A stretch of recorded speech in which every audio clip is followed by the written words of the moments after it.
여러분 안녕하세요. 자, 1위 1비 9주차 첫 번째 지문을 시작해 보도록 합시다. 49번째 지문이고요. 2021학년도 10월 모의고사 고3 전국연합 5번에서 10번 지문이에요. 자, 한번 살펴보도록 할까요? 내려가서 보시면 지문은 하나로 되어 있는데 문제가 6문제로 되어 있는 그런 지문이었습니다. 5번 알 수 있는 내용으로 적절하지 않은 거니까 일치, 불일치 문제겠죠? 읽으면서 풀면 되겠구나 라고 생각하시면 되고 6번 A가 나와 있네요. A 부분이 나왔을 때 풀면 되겠구나 라고 생각해 주시면 되고 적절하지 않은 거 7번 기억이 나오겠죠. 기억 나올 때 보면 되겠고 적절하지 않은 거. 자, 8번 니은이 나와 있으니까 니은에 체크해 주시고 적절한 거. 윗글의 드라이 독과 보기의 플루틴 독을 비교하래요.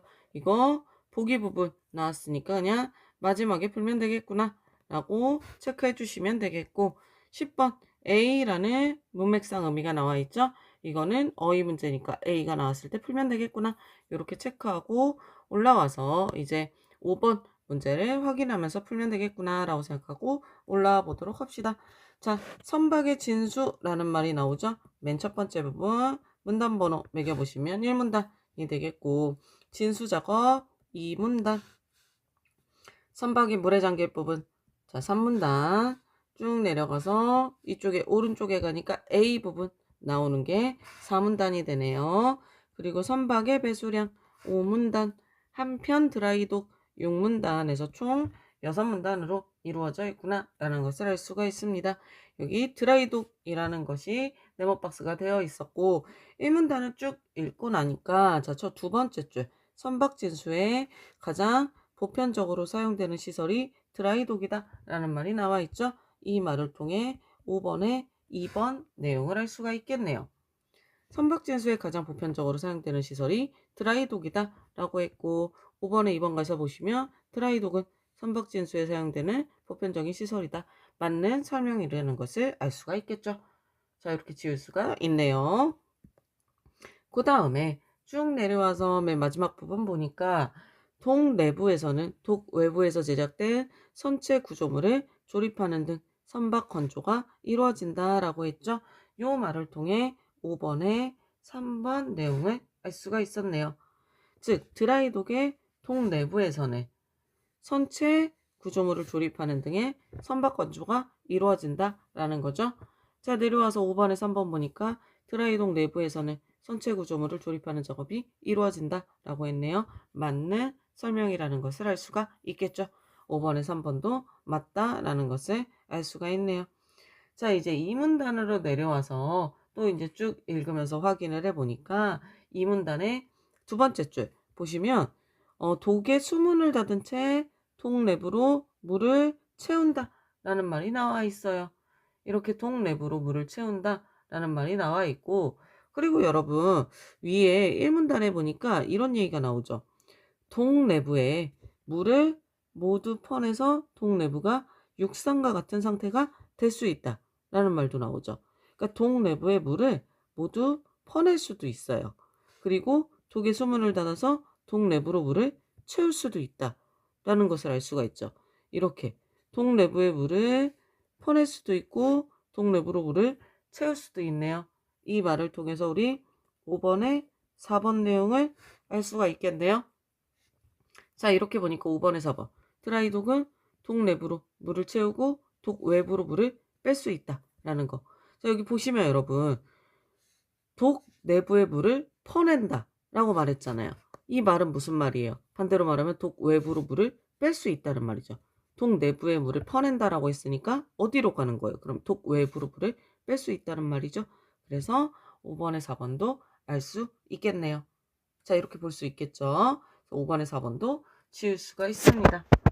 이렇게 해서 쭉 읽다 보니까 기억이 나왔죠. 기억, 배수량이라는 말이 등장을 하네요. 그럼 배수량이 나왔으니까 뒤에 가서 기억에 해당하는 거 여기 배수량이라는 것을 정리를 해야겠죠. 그리고 이제 7번도 이해한 내용이니까 일치불일치잖아요. 그래서 배수량과 관련한 거 지울 수 있는 게 있는지를 쭉 보면서 같이 보시면 돼요. 근데 이 문단에서는 뭐 1차 진수, 2차 진수 이런 얘기를 다 볼 수가 없기 때문에 특별히 지울 수 있는 게 없어요. 그래서 배수량 근처에서 기억과 관련된 내용을 찾을 수는 없었습니다. 그래서 일단 쭉 읽으면서 같이 봐야 될 것 같아요. 그래서 이 부분을 일단 이 문단을 쭉 읽어봤고, 자 이제 3문단으로 내려왔습니다. 3문단으로 내려와서 이제 선박이 물에 잠길 부분 이렇게 해서 쭉 내용을 읽어봤어요.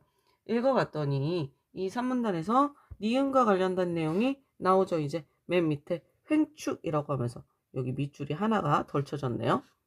앞에 여기 하나가 밑줄이 덜쳐졌고, 자 여기 보시면 니은 횡축, 즉 선박의 폭을 여러 개의 구간으로 세분한 후 이 구간들의 면적을 합산하면 수직 단면적의 근사값을 더욱 정밀하게 계산할 수 있다라는 말이 나오게 되죠. 자, 이 니은에 대한 말이 나왔네요. 여러분, 그럼 이 말은 무슨 말이에요?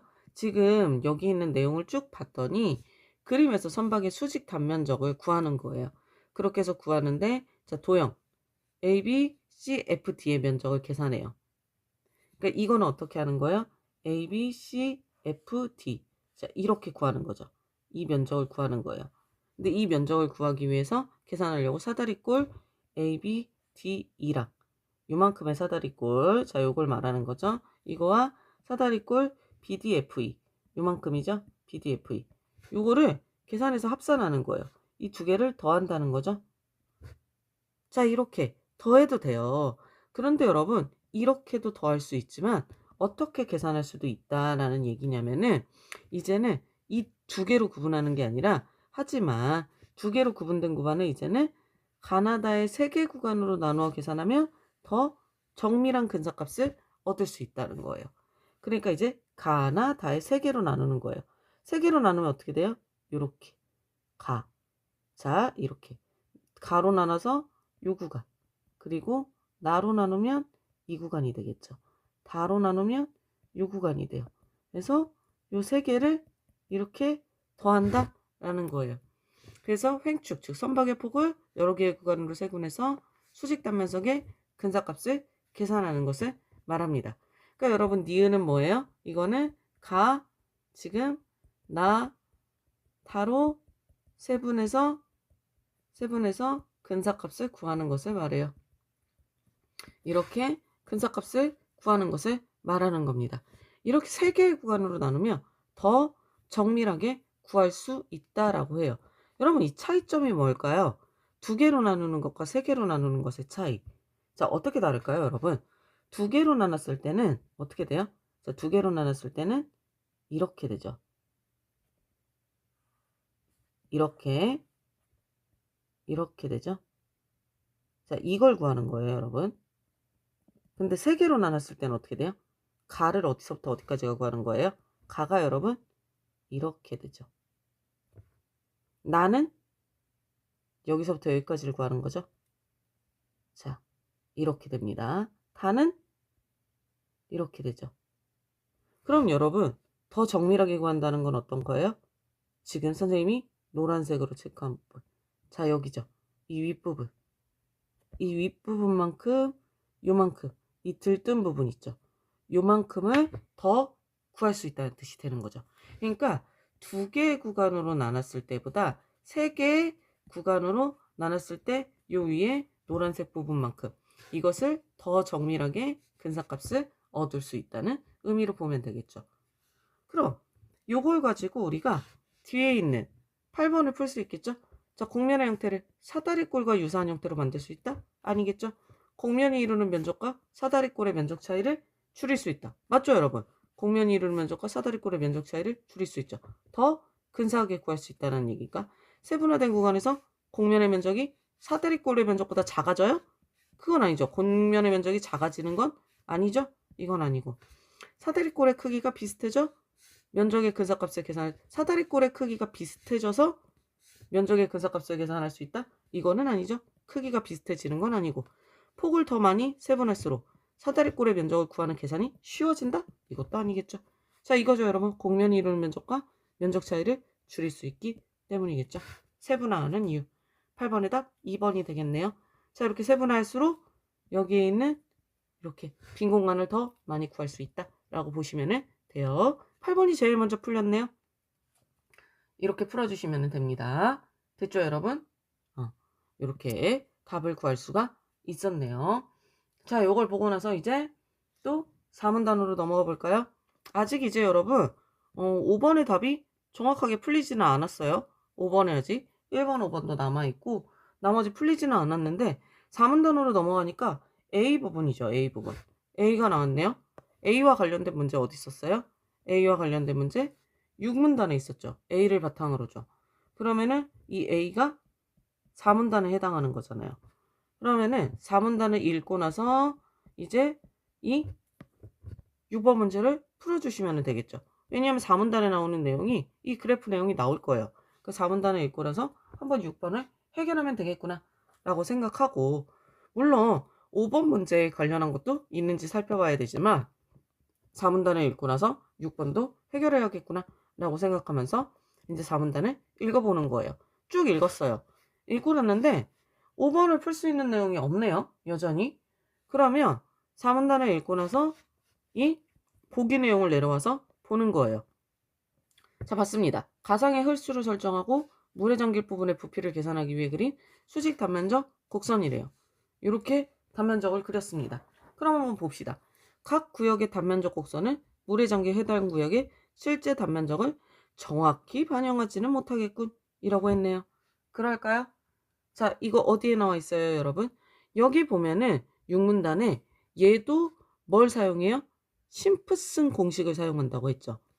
심프슨 공식을 사용한다고 했어요. 자, 그런데 우리 3문단에서 심프슨 공식은 어떤 거냐면, 자, 심프슨 공식은 계산하려고 하는 도형을 여러 개의 작은 사다리꼴로 나누어서 그 사다리꼴의 면적을 계산하는 건데, 이는 근사값을 구하는 공식이죠. 근사값을 구하는 공식이에요. 자, 이게 6번의 1번 내용에 해당하겠네요.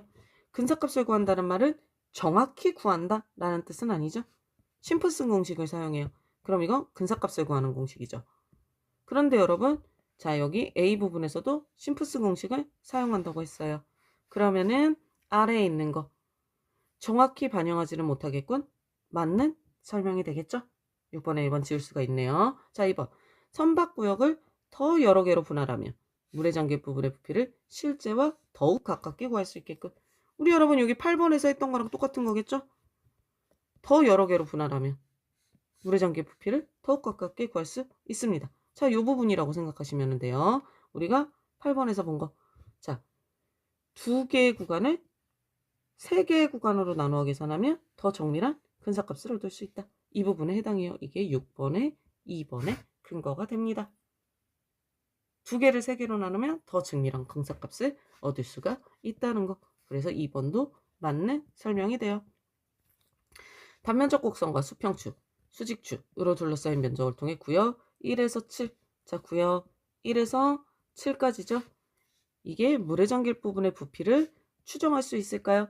수평축, 수직축, 그리고 물에 잠긴 부피를 추정할 수 있겠고, 요거 여러분 여기 A 부분에 나오겠죠? 자, 보시면 먼저 수평축은 일정한 길이의 구역으로 분할된 선박 측면에서의 위치, 수직축은 선발의 수직 단면적으로 설정하죠.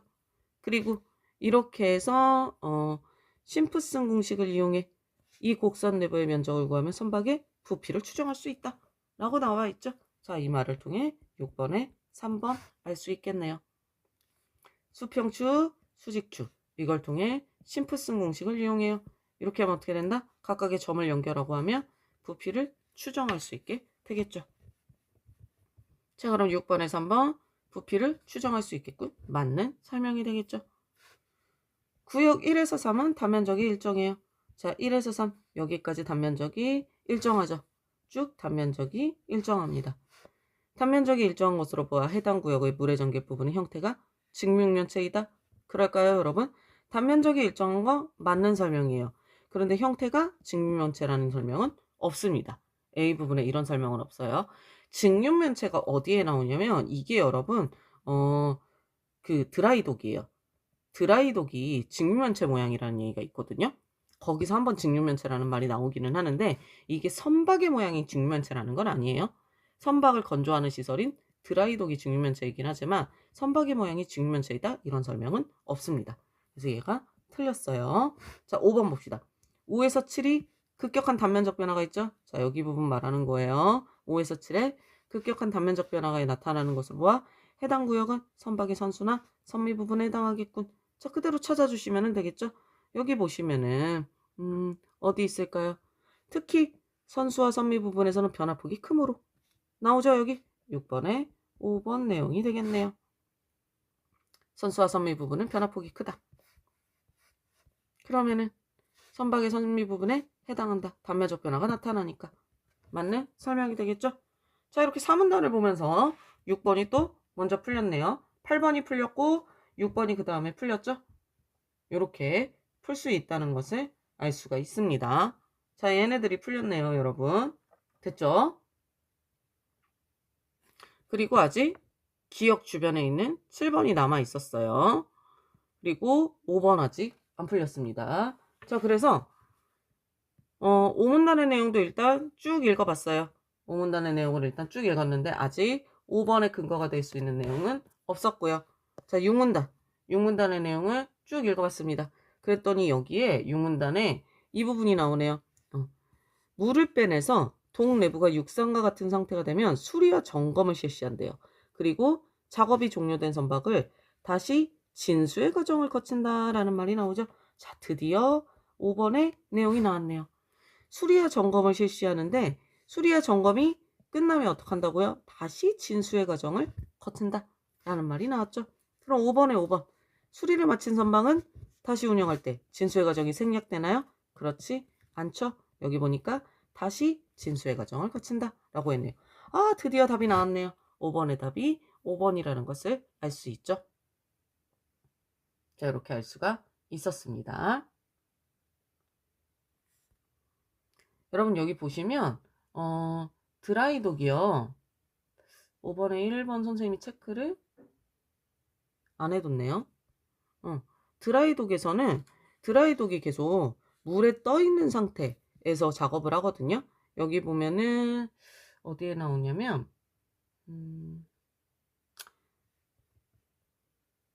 이런 거군요. 네, 이게 5문단에 1문단에서도 나오는데 5문단에서도 나와요. 여기 보시면 5문단에 떠오른 수문을 독 입구에서 제거한다. 떠오른 수문을 독 입구에서 제거한다. 5번에 1번 내용이 돼요. 이게 떠오른 수문을 독 입구에서 제거한다.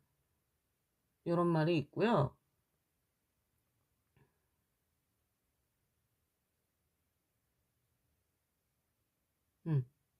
그리고 1문단에서도 나오기는 하는데 1문단에서도 부력을 이용해 여기 있구나. 이는 부력을 활용하여 수문을 열고 닫기 위한 것이다. 이 부분도 있네요. 5번에 1번.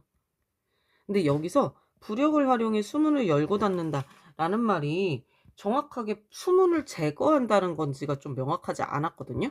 부력을 활용해 수문을 열고 닫는다 라는 말이 수문을 제거한다는 말인지 명확하지 않은데 여기 보면 떠오른 수문을 제거한다 라는 말이 나와 있죠. 5문단에 보면.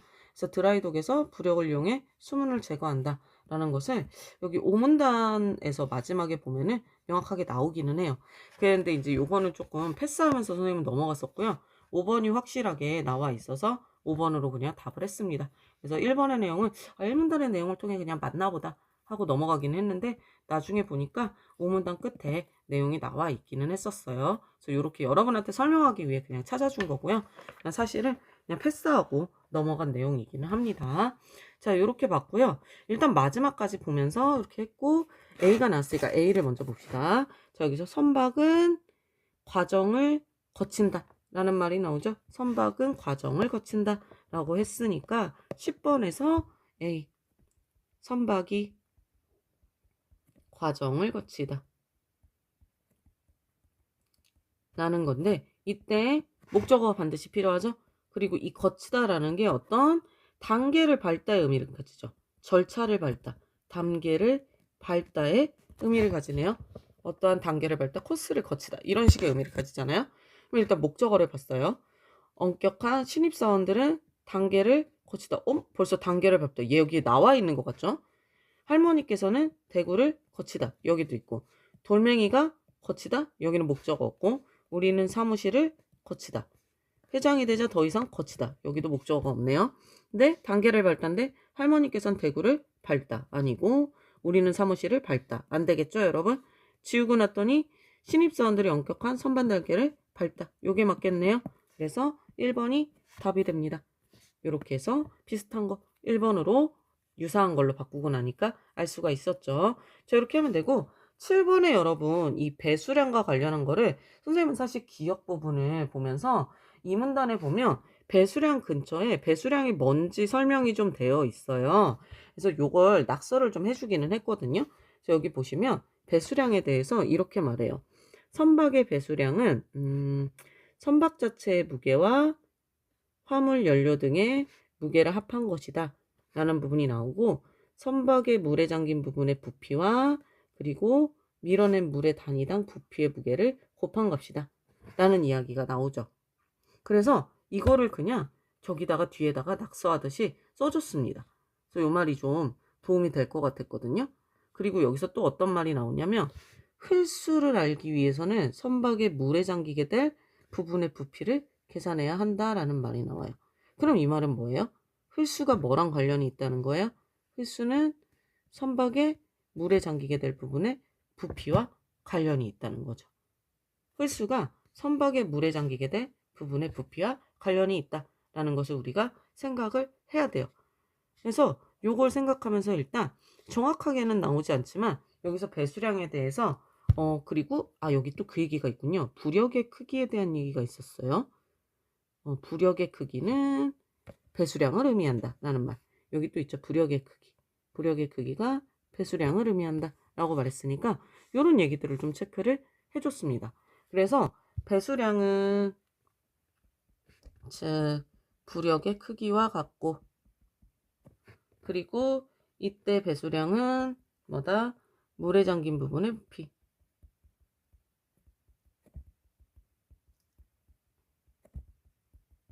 그리고 이거 곱하기 밀어낸 물의 단위당 부피. 단위당 부피의 무게. 단위당 부피당 무게. 밀어낸 물의 단위 부피당 무게구나. 단위 부피당 무게. 이걸 써줬어요. 이걸 써주고, 그리고 여러분 물에 잠긴 부분의 부피. 자, 이것과 뭐가 같냐면 또 이것과 흘수가 같다 라고 보셔야 돼요. 물에 잠긴 부분의 부피와 흘수, 채우는 흘수가 같다. 이렇게 우리가 알아야 됩니다. 그리고 배수량은 뭐가 포함이 돼요? 배수량은 또 뭐와 뭐가 들어가냐면 배수량에는 선박 무게, 그리고 화물 무게, 화물이나 연료 같은 무게가 들어가죠. 화물 등의 무게가 더해져 있다. 이런 거를 그냥 정리를 해줬어요. 자, 이렇게 한 다음에 아랫부분을 보는 거예요. 그러면은 이렇게 해놓고 봅시다. 일단 뭐부터 봤냐? 뭐부터 봤더라? 자, 일단 그냥 1번부터 봅시다. 1차 진수와 2차 진수에서 선박의 배수량이 동일해요. 자, 배수량이 동일합니다. 그러면 이 선박의 흘수는 같을 것이다. 배수량이 동일해요. 배수량이 동일하다는 것은 물에 잠긴 부분의 부피가 같다는 뜻이에요, 여러분. 이렇게 보시면 돼요. 선박의 배수량이 동일하다면 결국 뭐가 같다? 여기서는 배수량이 동일하다면 물에 잠긴 부분의 부피가 같다의 의미로 보시면 돼요. 그럼 이 선박의 흘수는 같다? 자, 이렇게 가는 겁니다. 물에 잠긴 부분의 부피가 같으니까 흘수는 같을 것이다. 맞는 설명이 돼요. 이렇게 가시는 거예요. 그 다음에 두 선박의 배수량이 같더라도 흘수가 다르다면 여러분 이거 1번이랑 같이 보셔야 돼요. 배수량이 같은데 흘수가 다를 수 없습니다. 배수량이 같으면 어떻다고요? 물에 잠긴 부피가 같고 흘수가 같아야 돼요. 흘수가 다를 수 없고 그러므로 물에 잠겨 있는 부분의 부피가 다를 것이다. 이 말도 틀렸어요. 1번이랑 같이 가야 됩니다. 1번이 맞으면 2번은 틀려요. 2번이 맞으면 1번은 틀려야 돼요. 이 말이에요, 여러분. 배수량이 같으면 물에 잠긴 부분의 부피가 같고 홀수가 같을 수밖에 없어요. 배수량이 같으면 홀수가 같고요. 물에 잠긴 부피가 같아야 돼요. 이해되시죠? 배수량이 같은데 홀수가 다를 수 없고요. 물에 잠겨있는 부피가 다를 수 없습니다. 따라서 2번이 틀렸어요. 자, 이렇게 보셔야 돼요. 이렇게 보셔야 됩니다. 홀수가 같은 두 선박의 배수량이 달라요. 여러분, 홀수가 같아요. 그런데 배수량이 달라졌어요. 홀수가 같으면 요건 같다는 거죠. 요게 같은 거예요. 그런데 배수량이 달라졌어요. 그럼 여러분 어디서 차이가 났을까요? 어디서? 여기서 차이가 났을 수 있죠. 밀어낸 물의 양은 차이가 있을 것이다. 밀어낸 물의 단위당 무게. 여기서 차이가 있을 것이다. 맞는 설명이 됩니다. 여기는 같고 여기가 다를 수 있어요. 됐죠, 여러분? 이렇게 보셔야 됩니다. 자, 그 다음에 건조가 완료된 선박에 화물과 연료를 실어 배수량이 증가해요. 자, 여기 화물 등 무게가 늘어나요. 배수량이 늘어날 수 있죠. 이렇게 해서 증가한다면 선박이 받는 부력의 크기도 커질 것이다. 배수량이 늘어나면 부력의 크기 커지겠죠. 자, 이 말이에요. 맞는 설명이 됩니다. 배수량이 다른 두 선박을 같은 드라이독에서 수리해요. 그러면은 통 내부를 육상과 같은 상태로 만들기 위해서는, 자, 배수량이 다른 두 선박입니다. A가 있고 B가 있어요. A가 여러분 배수량이 더 크다고 합시다. 배수량이 더 큰 애예요. A가 더 배수량이 커요. 그러면은 독 외부로 빼내는 물의 양은 배수량이 작은 선박이 배수량이 큰 선박보다 많을 것이다. 라고 하면은 이 말은 뭐예요? 독 외부로 빼내는 물의 양이 많다는 건 뭐예요? B의 이게 독 외부로 빼내는 물의 양이 많다는 건 B의 홀수가 작다라는 뜻이에요. 이거는 독 외부로 빼내는 물의 양이 많다는 거, 결국에는 물에 잠긴 부분의 부피가 작다라는 거거든요. 내부로 물을 채우는 거잖아요. 홀수는 여러분 내부로 물을 채우는 거예요. 내부로 물을 채우는 것과 반대로 외부로 물을 빼내는 거잖아요. 외부로 물을 많이 빼낸다는 건 무슨 말이에요? 내부의 부피가 작다는 얘기죠. 그럼 얘는 홀수가 작다는 얘기예요. 독 외부로 빼내는 물의 양은 배수량이 작은 선박이 큰 선박보다 많다. 왜? 독 외부로 빼내는 물의 양은 홀수가 작은 배수량이 작은 선박이 큰 선박보다 많겠죠. 당연하죠. 왜요? B의 홀수가 작기 때문이죠. B의 홀수가 작기 때문입니다.